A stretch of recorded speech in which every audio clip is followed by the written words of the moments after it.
My greedy stepfather is demanding that I give him my late father's house because my mother told him he could.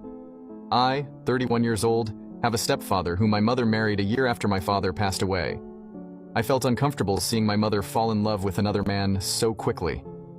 I never thought anything of it until my mother and I found out that my father didn't leave my mom anything in his will. Instead, all of his assets and his beach home were under my name. My father left me a letter and I ended up reading it, finding out things I wish I never knew. My father, who was sick at that time, found out that my mother was having an affair with another man. He told me that he had suspected it for a long time, ever since they found out that he had cancer.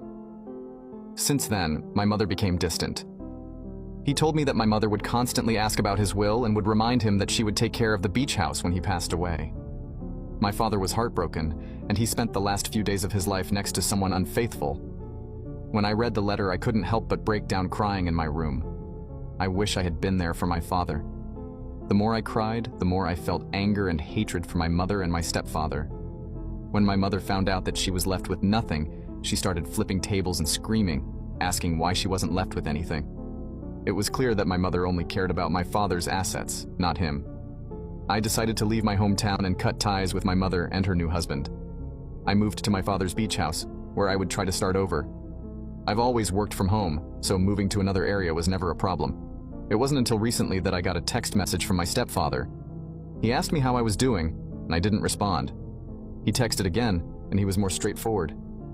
He told me that I needed to move out of the beach house because he and my mother would be moving in. But if I wanted to stay, I could pay them rent for my room. I looked at the text completely speechless, not knowing if he was bluffing or serious. I told him that the house was under my name and that I would call the cops if they ever set foot inside my home. He never responded afterwards.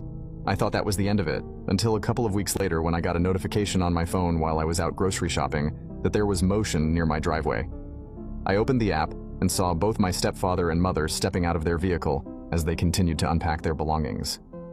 My heart sank, and I immediately felt anger inside me. I decided to call the cops ahead of time and told them that I had people trespassing on my property. By the time I arrived, the cops were already there. Now you can watch part 2 by pressing share and then more.